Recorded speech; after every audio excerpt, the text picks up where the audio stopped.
아멘. 우리 하나님께 영광의 박수 올려드립니다. 하나님의 은혜와 사랑이 우리 안에 가득하기를 축복합니다.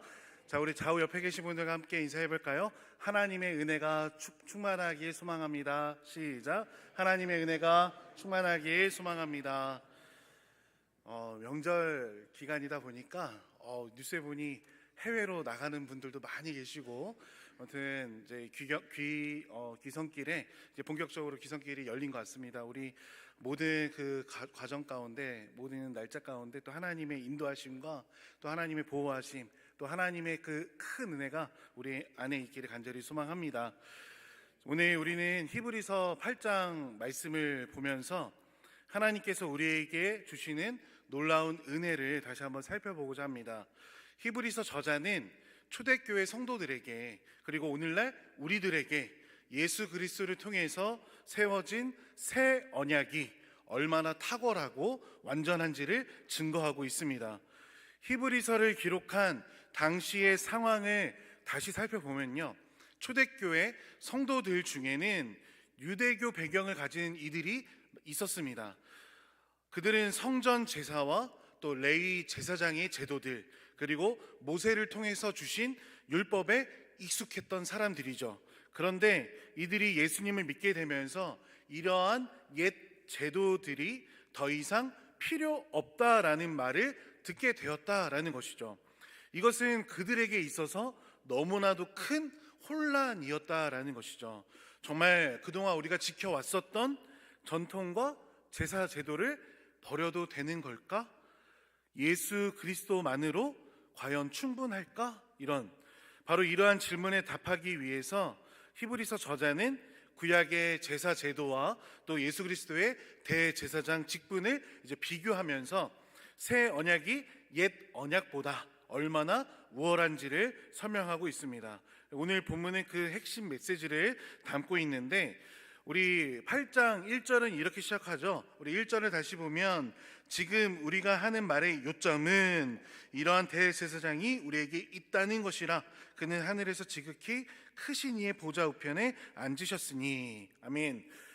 이 말씀, 저자는 자신이 지금까지 말한 모든 내용의 핵심을 한 문장으로 요약하는데, 그것은 바로 우리에게 이러한 대제사장이 계시다라는 것입니다. 여러분, 구약의 대제사장들은 땅에 있는 성전에서 섬겼습니다. 그들은 매년 속죄일에 지성소로 들어가서 백성들의 죄를 위해서 또 제사를 드렸고, 그리고 2절 말씀을 이어서 보면, 그러나 2절, 예수 그리스도는 하늘에 있는 성소와 또 참 장막에서 섬기심을 말하고 있죠. 여기서 우리는 너무나도 중요한 진리를 발견하게 되는데, 이 지상의 성전은 모형이고 또 그림자일 뿐이며, 또 하늘에 있는 참된 성소가 실체라는 것이죠. 우리 출애굽기 25장 40절 말씀을 보면 하나님께서 모세에게 이렇게 말씀하십니다. 너는 삼가 이 산에서 내게 보인 양식대로 할지니라 라고 말씀하시는데, 이것은 지상의 성막이 하늘의 그 원형을 본떠서 만들어진 것임을 의미하고 있다라는 것이죠. 이것이 우리에게 무엇을 말해주고 있느냐? 우리의 대제사장이신 예수님은 임시적이고 불완전한 분이 아니라 영원하고 완전한 하늘 성소에서 지금도 우리를 위해서 중보하고 계신다라는 것이죠. 이는 우리의 구원이 얼마나 확실하고 견고한지를 분명하게 말씀하고 있습니다. 또 이어서 3절부터 6절까지의 말씀을 보면 왜 예수님께서 더 나은 대제사장이신지를 설명하고 있는데, 우리 3절 말씀 같이 읽어볼까요? 시작. 대제사장마다 예물과 제사 드림을 위하여 세운 자니 그러므로 그도 무엇인가 드릴 것이 있어야 할지니라. 아멘. 여러분, 대제사장은 예물과 제사를 드리기 위해서 세워졌다라고 말씀하고 있습니다. 또 우리 4절, 예수께서 만일 땅에 계셨더라면 제사장이 되지 아니하셨을 것이니 이는 율법을 따라 예물을 드리는 제사장이 있음이라. 아멘. 예수님이 땅에 계셨다면 제사장이 되지 아니하셨을 것이다 라고 말씀하고 있죠. 그 이유는 율법에 따라 제사 드리는 제사장들이 이미 있었다라는 것이죠. 그러나 이 땅의 제사장들이 섬기는 것은 우리 5절 말씀 같이 있습니다. 시작. 그들이 섬기는 것은 하늘에 있는 것의 모형과 그림자라. 모세가 장막을 지으려 할 때에 지시하심을 얻음과 같으니 이르시되 삼가 모든 것을 산에서 내게 보이던 본을 따라 지으라 하셨느니라. 아멘. 이 땅의 제사장들이 섬기는 게 뭐라고 말씀합니까? 하늘에 있는 것의 모형과 그림자다라고 말씀하고 있죠. 그들의 섬김은 완전하지 못했고 계속 반복되어야만 했습니다. 양과 소의 피는 인간의 죄를 근본적으로 여러분 해결할 수가 있을까요? 없을까요? 없다라는 것이죠. 이는 또 매년 반복되는 제사가 또 그 증거가 된다라는 것이죠. 그런데 이어서 6절 말씀을 보니까 우리에게 놀라운 소식을 전하는데 우리 6절 말씀 같이 읽습니다. 그러나 이제 그는 더 아름다운 직분을 얻으셨으니 그는 더 좋은 약속으로 세우신 더 좋은 언약의 중보자신. 아멘. 여러분 6절에서 보면요, 예수님은 더 좋은 약속들을 기초로 하여서 세워진 더 좋은 언약의 중보자가 되셨다라고 말씀하고 있습니다. 여기서 반복되는 단어가 보이시죠? 더라는 표현이 3번이나 반복되어져 있는데 더 아름다운 직분, 또 뭐가 있죠? 더 좋은 약속, 더 좋은 언약의 중보자, 이렇게 3번 말하고 있습니다. 이것이 오늘 말씀의 핵심 주제가 되는데 하나님께서는 우리에게 단순히 좋은 것만 좋은 것이 아니라 더 좋은 것 중에 최고의 것을 주셨다라는 말씀입니다. 여러분, 무엇이 이 새 언약을 더 좋게 만들까요? 그것은 이 언약이 세워진 기초입니다. 옛 언약은 사람의 순종을 조건으로 했죠. 출애굽기 19장 5절 말씀에 보니까 이렇게 말하고 있습니다. 너희가 내 말을 잘 듣고 내 언약을 지키면이라는 이런 조건이 있었다라는 것이죠. 그러나 우리 사람은 어떻습니까? 완벽합니까? 연약합니까? 연약하죠. 우리 사람은 연약해서 하나님께서 말씀하신 이 조건을 지킬 수가 없었다라는 것이죠. 그런데 반면에 새 언약은 하나님의 일방적인 은혜와 그리스도의 완전한 희생을 기초로 한다라는 것입니다. 그러니까 이 말씀이 무슨 말씀이죠? 내 행위가 아니라, 우리의 어떠한 행위가 아니라 예수님의 완전한 순종이 이 언약의 토대가 됨을 말씀하고 있습니다. 그렇기 때문에 이 언약은 흔들릴 수도 없고요, 깨질 수도 없다라는 것을 분명하게 말씀하고 있습니다.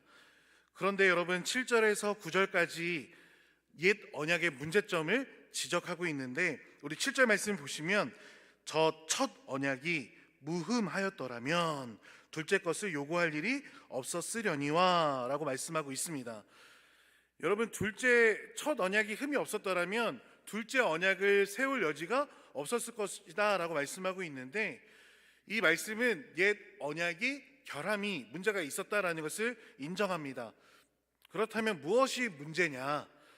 언약 자체가 나쁜 것이 아니다라는 것이죠. 8절 말씀을 우리 같이 읽어볼까요? 시작. 그들의 잘못을 지적하여 말씀하시되 주께서 이르시되 볼지어다 날이 이르리니 내가 이스라엘 집과 유다 집과 더불어 새 언약을 맺으리라. 아멘.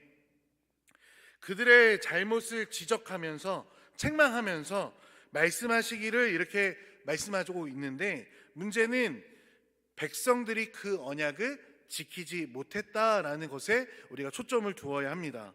그래서 9절에 하나님은 이렇게 말씀하시죠. 내가 그들의 열조 조상의 손을 붙들고 애굽 이집트 땅에서 인도하여 내던 날에 그들과 맺은 언약과 같지 아니하도다. 그들은 내 언약 안에 머물러 있지 아니하므로 내가 그들을 돌보지 아니하였노라 라고 말씀하고 있습니다. 여러분, 우리가 출애굽의 그 감격을 한번 상상해 보시면, 생각해 보시면 하나님께서 강한 손과 펴신 발로 이스라엘을 애굽에서 구원하셨다라는 것이죠. 또 시내산에서 언약을 맺으시고 그들에게 오늘 1, 2부 예배 들으셨던 분들은 잘 기억하실 텐데 하나님께서 무엇을 주셨죠? 10가지의 약속. 뭘 주셨어요? 십계명을 주셨죠. 십계명을 주셨는데, 그런데 여러분, 백성들이 어떻게 행동했습니까? 모세가 산에 올라간 40일 동안 그들이 무엇을 만들고 섬겼습니까? 금송아지를 만들고 하나님 대신 섬겼다라는 것이죠.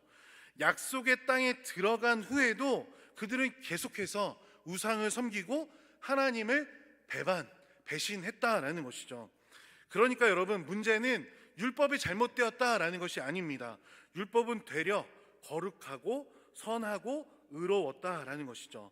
로마서 7장 12절 말씀에 이로 보건대 율법은 거룩하고 계명도 거룩하고 의로우며 선하도다라고 말씀하고 있습니다. 그러니까 문제는 율법이 아니라 인간의 연약한 본성이 문제다라는 것입니다. 돌판에 새긴 이 율법은 사람의 마음을 변화시킬 수 있었습니까? 없었습니까? 없었다라는 것이죠. 이 외적인 규율은 내적인 변화를 가져오지 못했습니다. 바로 이것이 새 언약이 필요한 이유였습니다. 하나님께서는 이미 예레미야 선지자를 통해서 새 언약을 약속하셨고 그 약속이 예수 그리스도 안에서 성취됨을 말씀하셨습니다. 그런데 여러분, 그러면 이 말하고 있는 이 새 언약의 특징을 살펴보면 10절부터 12절까지의 말씀을 보면 이 새 언약의 4가지의 놀라운 특징을 보여주고 있습니다. 이것들은 모두 내가 이렇게 하겠다라고 시작하는 하나님의 약속의 말씀이 기록되어져 있는데, 첫 번째로는 마음에 새겨진 율법을 말씀하고 있죠. 10절 말씀을 보면 내 법을 그들의 생각에 두고 그들의 마음에 이것을 기록하리라 라고 말씀하고 있는데, 더 이상 돌판에 새긴 율법이 아니라 마음에 새겨진 율법을 말씀하고 있다라는 것이죠. 이것은 성령께서 우리 안에 거하시면서 하나님의 뜻을 깨닫게 하시고 순종할 수 있는 능력을 주신다라는 의미입니다. 두 번째로는 무엇을 주셨냐 하면 언약적 사랑의 관계, 다시 말하면 친밀한 관계를 우리에게 주셨는데, 10절 하반절을 보면 나는 그들의 하나님이 되고 그들은 내 백성이 되리라 라고 말씀하고 있습니다. 여러분, 이 말씀은 단순히 주종 관계가 아니라 언약적 사랑의 관계를 말하고 있죠. 구약에서도 이 표현이 사용되었는데 새 언약 안에서는 그 깊이가 차원이 다르다라는 것이죠. 우리는 더 이상 죄의 종이 아니라 하나님의 자녀인 줄 믿습니다. 그래서 예수님은 우리를 친구라고 부르시면서 이처럼 친밀한 관계를 우리에게 허락하셨다라는 것이죠. 11절 말씀을 보면 우리에게 무엇을 주셨느냐? 보편적인 지식을 주셨는데, 우리 11절 말씀 한번 읽어볼까요? 시작. 가르쳐 이르기를 주를 알라 하지 아니할 것은 그들이 작은 자로부터 큰 자까지 다 나를 알미라. 아멘. 여러분, 구약 시대에 있는 제사장과 선지자들이 하나님의 말씀을 중재했습니다. 전했습니다. 일반 백성들은 직접 하나님께 나아갈 수가 없었다라는 것이죠.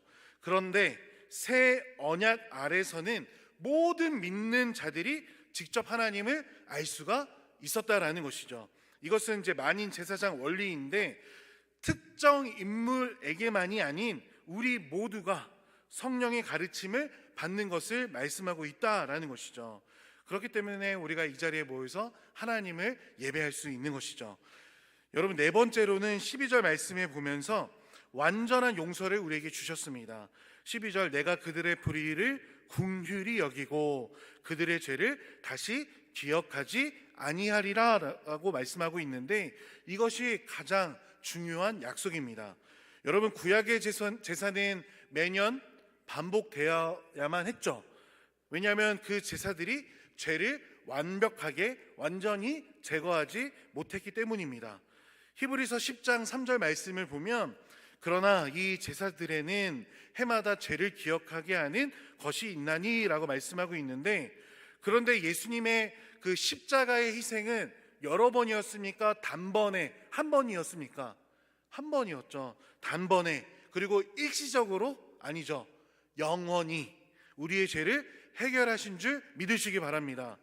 그러면서 다시 기억하지 아니하리라 라고 말씀하셨는데, 이 말씀은 하나님께서 기억력이 떨어지셔서 이렇게 반복하는 것이 아니다라는 것이죠. 이것은 우리의 죄를 더 이상 우리에게 불리하게 사용하지 않겠다라는 의미의 말씀입니다. 그렇기 때문에 우리의 죄가 이처럼 완벽히 완전히 용서되고 정죄함이 없다라는 것이죠. 십자가에서 예수님께서 돌아가실 때에 요한복음 19장 30절 어떻게 말씀하십니까? 다 이루었다라고 말씀하십니다. 여러분, 그 다 이루었다라고 말씀하신 그 예수님의 그 음성을 우리가 기억하며 살아가야 합니다. 여러분, 다 이루었다라는 이 말씀의 뜻은 빚이 완전히 갚아졌다라는 것이죠. 죄의 모든 그 값이 다 탕감받았다라는 것이죠. 우리의 죄의 빚이 완전히 청산되었음을 선포하셨습니다. 여러분, 그 사실을 믿으시죠? 늘 믿으며 나아가기를 간절히 소망합니다. 끝으로 13절 말씀은 결론적으로 말하고 있는데, 우리 13절 말씀 같이 읽겠습니다. 시작. 새 언약이라 말씀하셨으니 첫 것은 낡아지게 하신 것이니 낡아지고 새하는 것은 없어져 가는 것이니라. 아멘. 이 말씀은 히브리서가 기록될 당시에 역사적인 상황을 반영하고 있는데요. 그러니까 AD 70년경에 예루살렘 성전이 로마에 의해서 완벽하게 파괴되었습니다. 더 이상 이들은 하나님 앞에 제사, 예배를 드릴 수가 없었죠. 이것은 단순한 역사적 사건이 아니라 하나님께서 옛 언약 체제가 끝났음을 보여주신 상징적인 사건이다라는 것이죠. 이제 2026년을 살아가는 우리들도 새 언약 시대에 살아가고 있음을 분명히 알아야 합니다. 우리에게는 하늘 성소에서 날마다 우리를 위해서 중보하시는 영원한 대제사장이신 예수님이 계심을 우리 날마다 믿고 의지하며 살아갈 수 있어야 하죠. 그래서 우리는 더 좋은 언약, 더 좋은 약속들 안에 거함을 날마다 믿으며 살아가야 하는 것입니다. 그래서 오늘 이 말씀 1절에서 13절까지의 이 말씀, 이 놀라운 진리가 우리의 삶에 어떠한 의미가 있느냐, 먼저 우리의 구원에 확신이 있다라는 것이죠. 우리의 구원은 여러분 우리의 행위나 노력에 있습니까? 아니잖아요. 그것은 우리의 구원은 예수 그리스도의 완전한 희생과 하나님의 신실하심에 근거함을 믿으시기 바랍니다. 옛 언약 아래서는 백성들이 언약을 지키지 못해서 실패했지만 새 언약에서는 하나님께서 그 모든 것들을 이루신다라는 것이죠. 그러니까 내가 하겠다, 하나님께서 하시겠다라는 하나님의 약속의 말씀입니다. 혹시 우리들 가운데 우리들의 연약함 때문에 구원에 대해서 의심하는 분이 혹시 계신다면 오늘 우리는 이 말씀을 꼭 붙들고 나아가기를 소망합니다. 우리의 대제사장은 예수님은 하늘 보좌 우편에 앉아 계시며 그냥 계시는 것이 아니라 우리를 위해서 중보하고 계심을 믿으시길 바랍니다. 여러분, 그 예수님의 중보는 결코 실패하지 않는다라는 것이죠. 또 두 번째로는 하나님과의 친밀한 교제입니다. 우리는 이제 하나님의 자녀입니다. 죄의 종이 아닌 하나님의 자녀인 줄 믿습니다. 우리는 담대히 은혜의 보좌 앞에 나아갈 수 있다라는 것이죠. 우리는 중보자가 필요 없이 직접 이제는 하나님 앞에 기도할 수 있습니다. 여러분, 이것이 얼마나 큰 특권이겠습니까? 또한 우리 안에 계신 성령님께서 우리를 가르쳐 주시고 또 진리 가운데로 우리를 인도하여 주시고 또 우리가 말씀을 읽을 때 그 말씀을 깨닫게 해주시고 또 기도할 때에 응답하시고 우리의 약함을 도우심을 믿으시기 바랍니다. 그리고 이 새 언약이 우리의 행위와 무관하다고 해서 그래서 우리가 이 세상 마음대로 아무렇게나 살아가도 된다라는 그 의미는 아닙니다. 오히려 반대죠. 하나님께서 우리 마음에 율법을 기록하신 그 이유는 우리로 순종하게, 하나님 말씀에 순종하게 하시려는 것입니다. 우리가 거룩하게 살려고 노력하는 것은 구원을 얻기 위해서가 아니라 이미 받은 그 구원에 대한 감사의 응답이라는 것이죠. 그래서 우리는 두려움이 아닌 사랑으로 하나님을 섬길 수 있는 것입니다. 우리는 은혜, 하나님의 그 은혜 안에 살아가고 있는 삶이다라는 것을 우리는 분명히 기억해야 됩니다. 그리고 우리가 받은 이 놀라운 은혜를 여러분 내 안에만 가득가득 채워놓고 간직하며 살아가야 합니까? 아니죠. 다른 사람들과 나누며 살아가야 하겠죠. 아직도 많은 사람들이 옛 언약의 율법주의 아래에서 신음하고 있습니다. 그들은 자신의 행위로 하나님을 기쁘시게 하려고 하고 있지만, 그렇게 애쓰고는 있지만 번번이 실패하면서 좌절합니다. 또 어떤 이들은 하나님을 전혀 모른 채 살아가고 있죠. 그들에게 우리는 예수 그리스도를 통한 이 새 언약의 복음을 날마다 전하며 살아가야 한다라는 것이죠. 이것이 바로 교회의 사명인 줄 믿습니다. 또 다섯 번째, 마지막으로 감사와 찬양의 삶을 우리가 살아가야 되는데, 우리에게 더 좋은 것을 주신 하나님께 우리가 어떻게 감사하지 않을 수 있겠냐라는 것이죠. 우리가 매일 새벽 아침에 눈을 뜰 때에 우리 날마다 새 언약의 하나님의 자녀 백성임을 기억하며 살아가야 합니다. 우리의 죄가 완벽하게 용서함 받았고, 또 하나님께서 우리의 아버지이시며, 또 우리가 그의 자녀라, 우리는 그의 자녀임을 날마다 기억하며 살아가야 하는 것입니다. 하나님께서는 우리에게 좋은 것으로 만족하지 않으시고 더 좋은 것을 주셨습니다. 더 좋은 대제사장, 더 좋은 언약, 더 좋은 약속들을 우리에게 주셨습니다.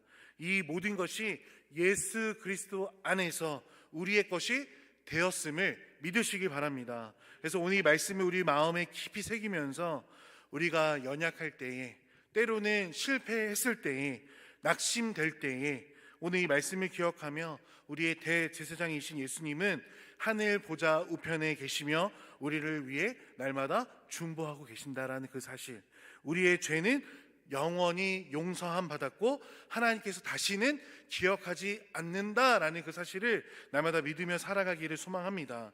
그래서 이제 우리는 담대히 하나님 앞에 나아가서 은혜를 받고 또 때를 따라 주시는 도움을 얻을 수 있게 되었습니다. 이것이 우리가 가진 소망이면서 이것이 우리를 자유케 하는 복음인 줄 믿습니다. 하나님께서 우리 모두를 이 새 언약의 축복 가운데 풍성히 거하게 하기를 날마다 소망하면서 자기 자신뿐만 아니라 우리 믿지 않는 영혼들, 우리 주변에 또 우리 교구 안에, 구역 안에 믿음이 연약한 분들이 있다면 여러분 그들을 품고 함께 나아가기를 소망합니다. 우리가 받은 이 은혜를 누리면서 또 그 은혜를 함께 나누면서 그 은혜를 복음으로 전하면서 나아갈 때에 또 하나님께서 우리를 교회로 모이게 하셨는데, 뭐 건물로서의 교회뿐만 아니라 우리 가정, 우리 구역, 교구로 모이게 하셨는데, 이 공동체 안에서 그 사랑이 어느 때에만 나타났다 사라지는 것이 아니라 세대가 바뀌어도 계속 재생산되어서 하나님의 말씀이 우리가 살아가고 있는 모든 땅에, 또 우리의 가정 가운데, 우리 모든 삶 가운데 날마다 선포되어지며 말씀대로 회복되어지기를 간절히 축복합니다. 기도하겠습니다. 사랑해 주님 감사합니다. 오늘 우리에게 새 언약의 놀라운 말씀을 깨닫게 하시니 감사합니다. 우리는 받을 자격이 없는데도 예수 그리스도를 통해 이 모든 축복을 주셨음을 믿습니다. 우리의 대제사장이신 예수님께서 하늘에서 우리를 위해 또 중보하심을 믿습니다.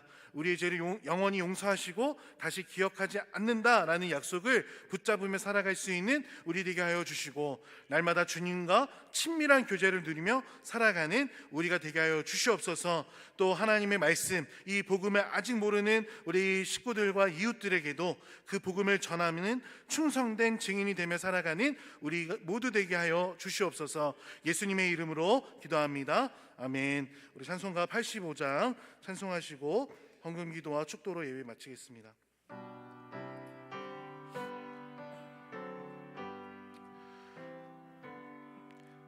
구주를 생각만 해도 이렇게 거듭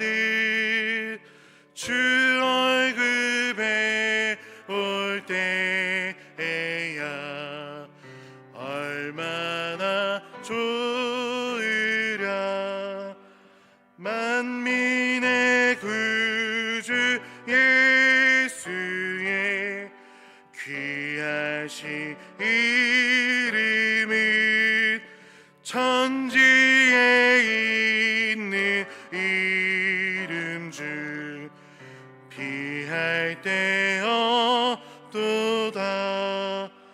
참에게 아는 자에게 소망이 되시고 구하고 찾는 자에게 기쁨이 되신다. 예수의 넓은 사랑이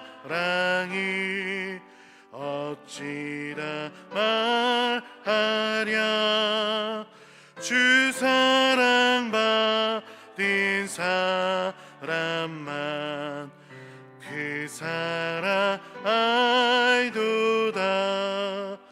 사랑의 구주 예수여 내 기쁨 되시고 이제로부터 영원히 영광이 되소서. 아멘. 주님께 이 시간 예물을 올려드립니다. 11조로 감사헌금으로 1,000번제로 구역예배로 또 예물 드리오니 모든 예물들을 기뻐 받아주시고 주님의 몸된 교회와 영광을 위하여 귀하게 쓰여지도록 주관하여 주시며 드리는 이들의 가정과 생활 위에 하늘의 신령한 복으로 넘치는 은혜를 허락하여 주시옵소서. 지금은 우리 주 예수 그리스도의 은혜와 성부 하나님 아버지의 크신 사랑하심과 성령 하나님의 교통하심이 더 좋은 언약의 중보자 되신 예수님만을 굳게 붙들고 새 언약의 축복 가운데 살아가기로 결단하는 모든 성도들과 또 그 가정과 교회 위에 이제부터 영원토록 함께 있을지어다. 아멘.